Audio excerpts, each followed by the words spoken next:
Welcome to Main Street, Nevada County. I'm Jim Firth, the host of Main Street, Nevada County. Our guest today is Jodi Benson. She is a case manager from Hospitality House.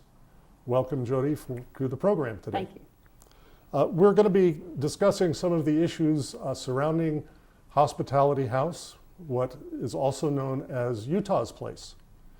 If you wouldn't mind giving us some introductory comments about what Hospitality House's program is, and Sure. We'll go on from there. Okay, well, Hospitality House and Utah's Place are interchangeable. It's a shelter for the homeless in our community. We have 54 beds. We have been running high with the cold weather, and our winter storms are back with us again this year, so we have more people trying to come in out of the cold and get into the shelter. They check in and breathalyze. It's a clean and sober shelter, so they must breathalyze, and sometimes it's necessary to take other tests to see if there's any other substances being used, but we prefer that they come in. It goes a lot smoother if people are sober, because usually we're handling a lot of people, we're serving people that have a lot of issues. It's traumatic in and of itself just to be homeless, but if you throw in mental illness or substance abuse, which sometimes they go hand in hand, it can create extra problems. So we try to keep it as peaceful inside as possible. They check in, come into the dining room. Our hours, the checkout time is 7:15. Check-in time for the winter months is at noon.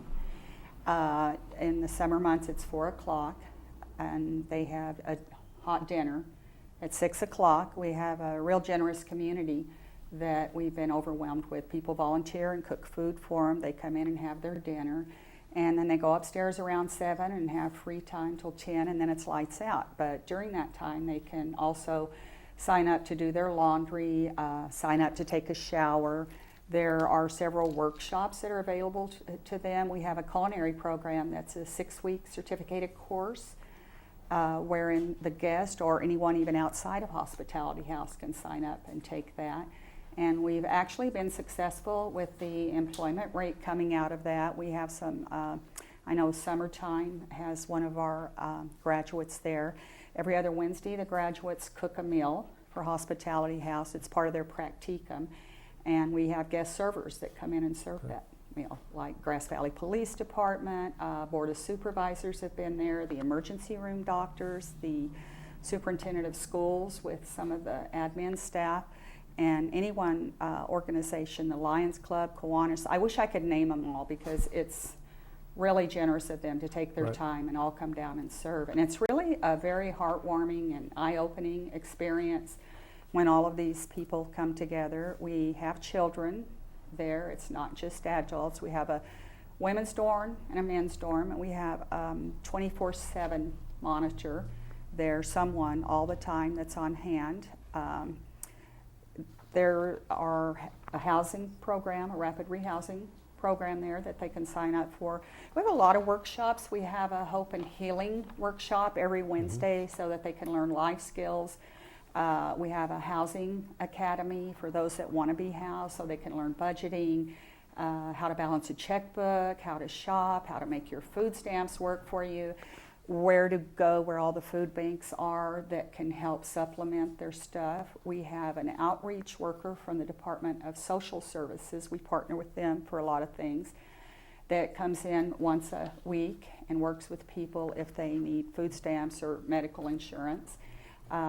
Our deputy public defender, Jodi Schutz, visits the shelter once a month. Some of our people have a lot of court issues, and they do work with us on community court. It's an alternative court for some of the homeless people that are not quite skilled at navigating the system as well, and they get extra help in case management from Hospitality House. We have a medical van that comes once a month from Western Sierra Medical Clinic and does treatment there of people. There is a medical doctor on board. We help them get IDs There's a lot of stuff you can't do with an ID. An ID opens doors for jobs, it opens doors for housing. We help them replace lost Social Security cards, and a lot of our clients are actually eligible for Social Security, and we help them apply for that, which in a lot of cases can lead to permanent sustainable housing once that they get that. Sounds like a very full service program. Oh, there's a lot I'm not thinking of. Did Hospitality House, did it start off with such an extensive list of services? No, it's grown, and for anyone who's familiar with the history of Hospitality House, we're in our 11th year. Utah Phillips and his wife, Joanna Robinson, Cindy Maple, and various other people sat down and brainstormed the idea of a homeless. There's need for a homeless shelter here. There is in every county. And it began small for a long time before we were able to move into Utah's Place, which was just finished 2 years ago in December, I believe, for permanent shelter. They got together, and it was very nomadic. The guest would check into the Welcome Center, the Methodist Church on North Church Street. Volunteers would cook and haul food to the center and serve it. And they would get on a bus and, go to a different church every night. So they carried their mats with them. And this has been very stabilizing for the homeless that shelter with Hospitality House, because if they're there on a regular basis, which they are allowed to be for only up to 6 months, it's not a permanent, it's an emergency shelter, emergency overnight shelter, but they can come back to the same bed every night, and to have a bed to sleep in, even if it's in a dorm, even if it's close quarters, it's very comforting to them. And we give them a large red duffel bag and a large plastic container that they can keep their belongings in.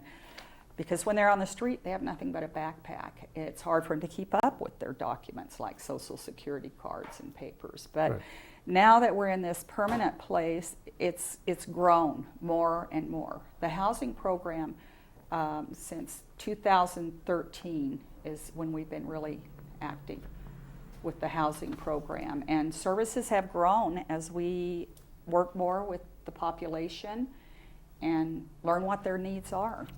You mentioned right at the start that with the winter months you're seeing an increase in the need. With 54 beds, does that sometimes not seem like enough? Well, it's not enough. We have some overflow, and we have housed over 54, but of course we have to, be safe about that. All the doors are fire doors at Hospitality House, and we do have mats that we can pull out. But often we have people come, for instance, we'll have a mother come with a young child. That's somebody, we want to make room for someone. Sure. And we partner with a lot of the agencies, often 211, we'll call them and tell them, we have someone here, we don't have room for them, or they're not eligible, which means either they're not from Nevada County, they may have been convicted of a sexual assault crime, or they may have been convicted of a violent crime. Those are things we screen out. They must pass a Grass Valley Police Department background check and be free of those issues. And often people we'll call 211 and the Emergency Assistance Coalition. They've been very helpful when they qualify under their guidelines for housing. The warming shelters now have been opening up in Nevada City. We work and collaborate with Sierra Roots, and they've been opening up in Grass Valley at the Salvation Army. So it's very hard to say no. It's hard to turn anyone out when the wind's blowing and the rain and snow. So we have Sierra Roots and Hospitality House. Are there other opportunities for folks in the county? Yeah, we collaborate with Spirit. Spirit is mostly a day drop-in, but we share a lot of clients. And we collaborate, like I said earlier, with Western Sierra Medical Clinic, with Domestic Violence Assistance Coalition. Booth Center at Salvation Army, they've been able to help us out with some housing. Affordable housing right now is just really very difficult to find. And like I say, I know there's a lot more probably that aren't coming to mind.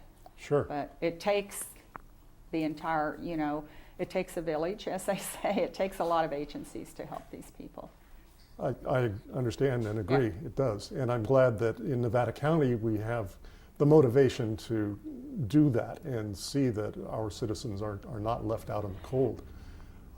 When someone has had 6 months or even less, perhaps, does Hospitality House assist them in looking for a more permanent situation for their housing need? Well, we begin that from the moment they come in. A lot of people who already come in, who come in are already employed. They've fallen on hard times. People are homeless for various reasons.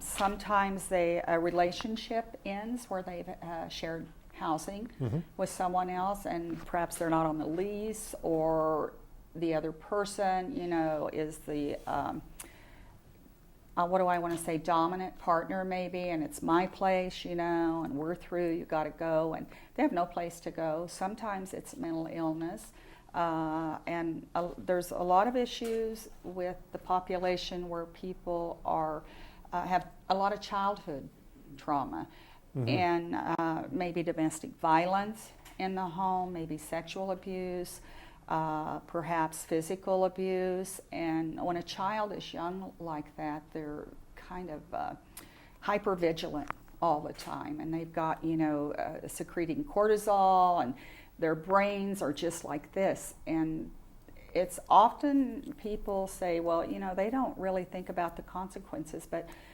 physically a lot of them aren't able to, because like teenagers, being impulsive and not thinking about what's going to happen, they're not finished yet. And a lot of our people, their brains didn't just quite finish yet. So they need the extra help. And we do have reconsideration meetings with them if they're doing everything they can to change their life and get out of the shelter. If they've been there for 6 months and they're working on something that's sustainable and a substantial plan, then they'll get a reconsideration meeting, and they may be extended up to 30, 60 days, sometimes longer, just depending on their situation. It could be someone that's very frail that is unable to do that. We have children, and we have young adults, we have people our age, and we have very elderly and disabled people who just aren't able to navigate out there. And it's on a case-by-case basis, and it's not just, you've had your 6 months, you're through, go. Okay, but there are situations where one of the partners in a house has to leave that house and comes to you for support for a while. And then is there somebody at Hospitality House who can assist with them finding more permanent housing? Well, we have our rapid rehousing program. Can you explain that a little bit? Absolutely. Since 2013, we've housed, I think it's 304 individuals, and it's not just for Hospitality House clients, it's also for people out in the community. Under the grant, it's not the two requirements are being homeless and being a Nevada County resident. However, if we have a mother that comes in and fleeing domestic violence from out of county, or any female, even a single female, she also qualifies under the housing grant. And as soon as they check into Hospitality House, we start immediately working towards, this is a transition for you, this is not permanent. We want to try to help you find housing, that's our main goal.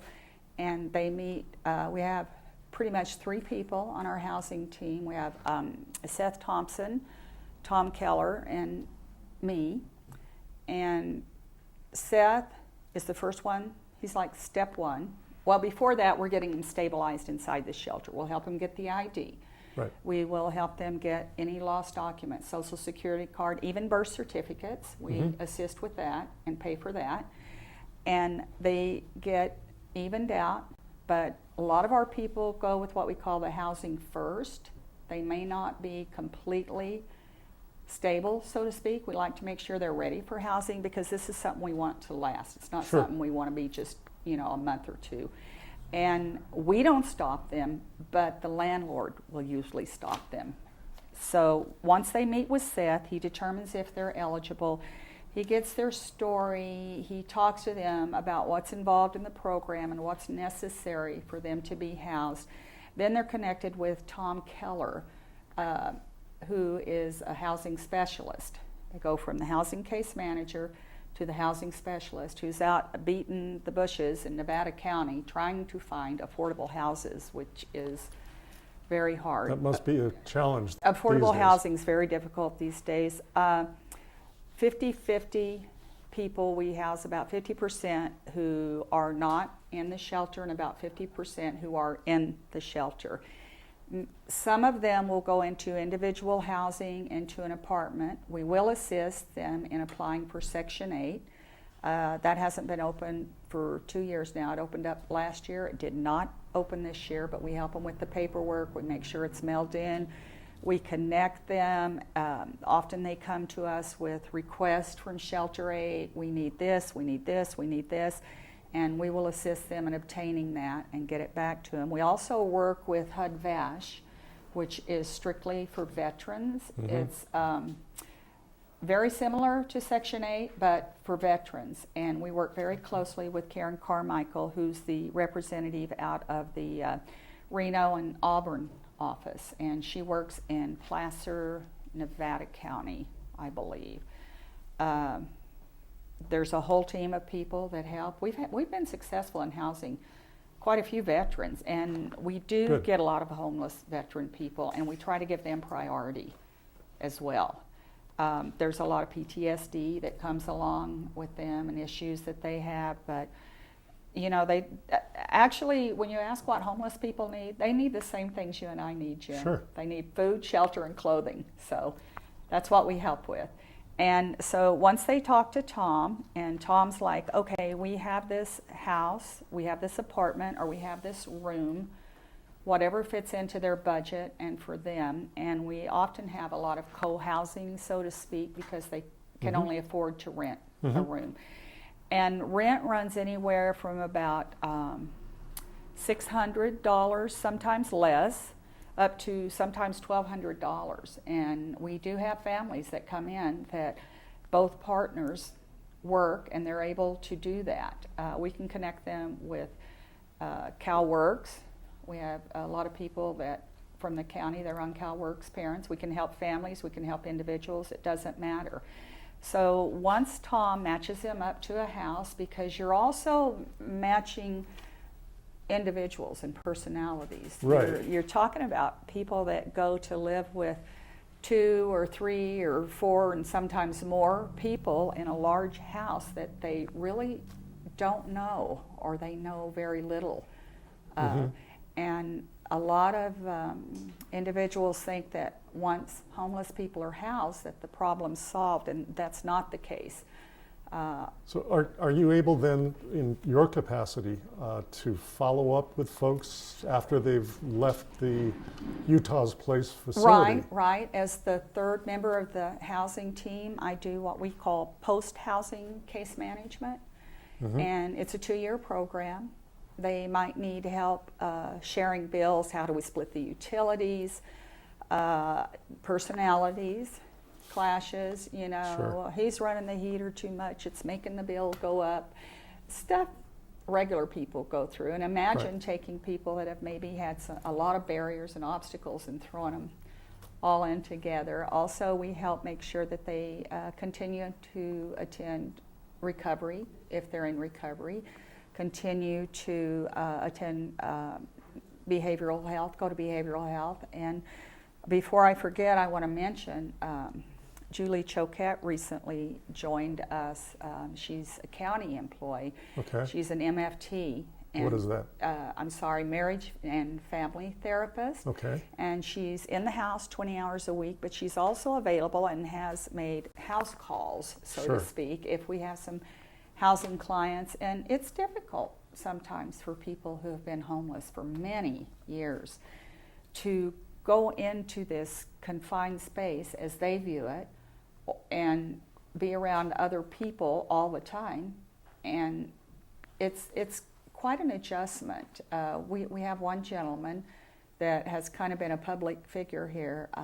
People in the community know him as Chips. He was homeless for over 30 years, and it was a very hard adjustment for him to go into housing. I would think so. So, but it, you know, he said, I've gotten to a point in my life that I know I just can't make it out there on the streets anymore.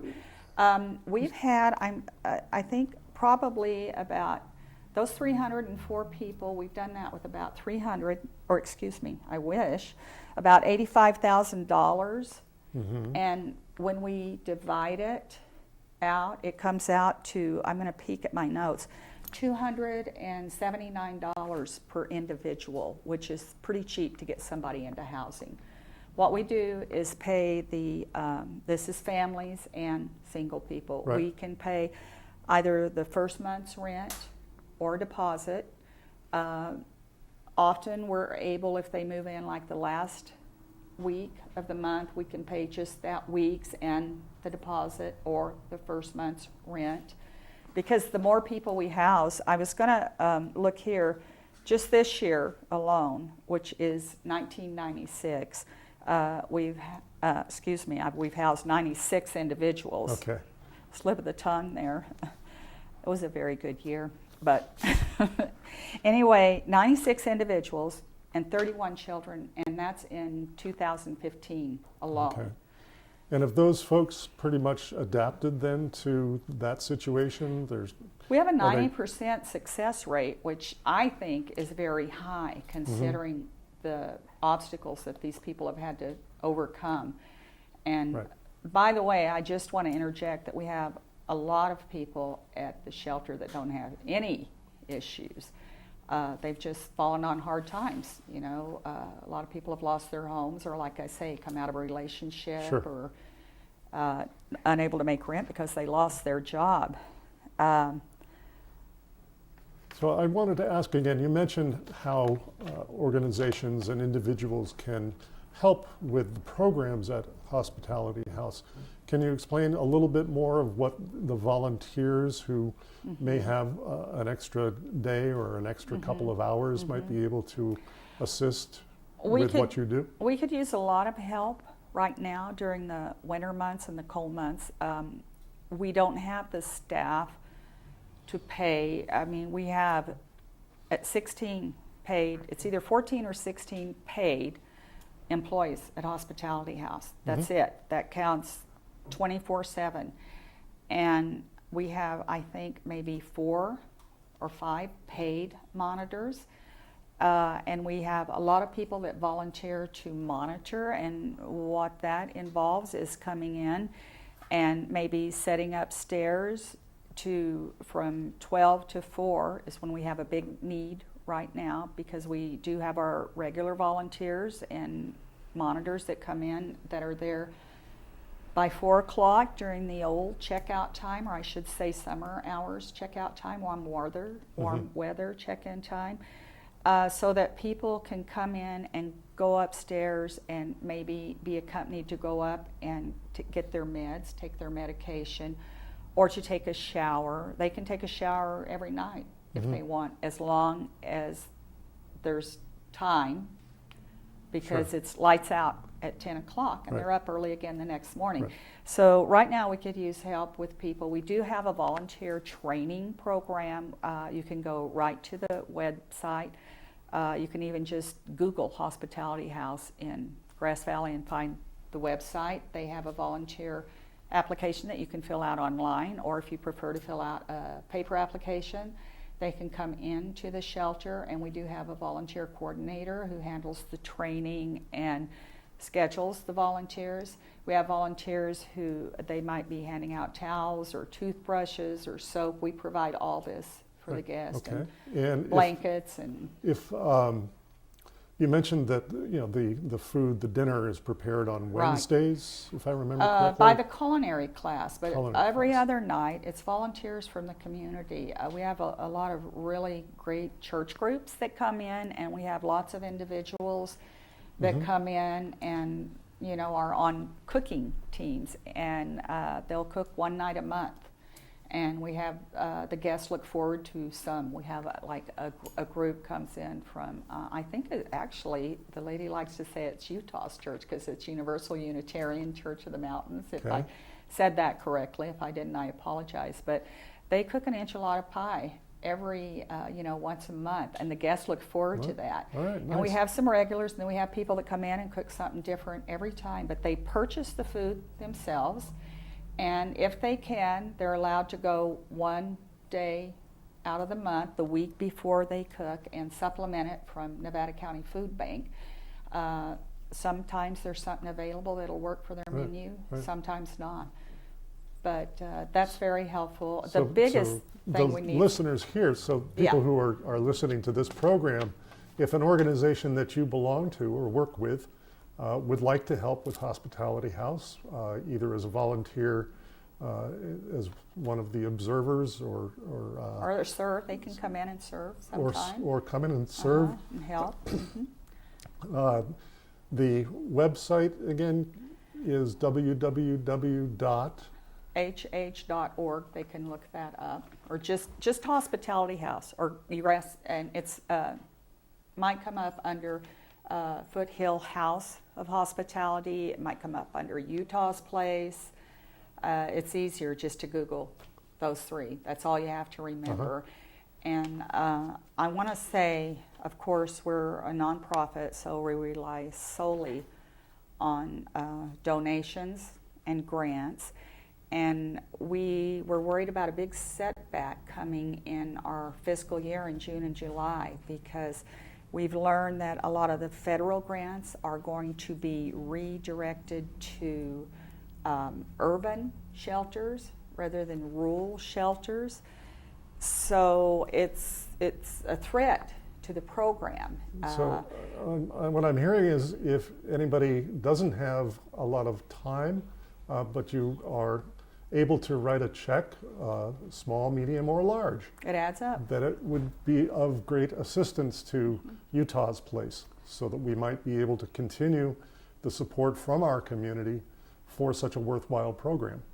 And we're opening up a thrift store in February. It's going to be called Okay. Bread and Roses, and we're hoping that that will help sustain us. So right now, I just want to say we're so grateful. We've been overwhelmed by generosity of the community in bringing in clothing items, so much so that we don't have room at the shelter. We would love to ask you just to hold on to those, bring them into us so that we can go through and use those when we open our thrift store and have a great inventory in February. All right.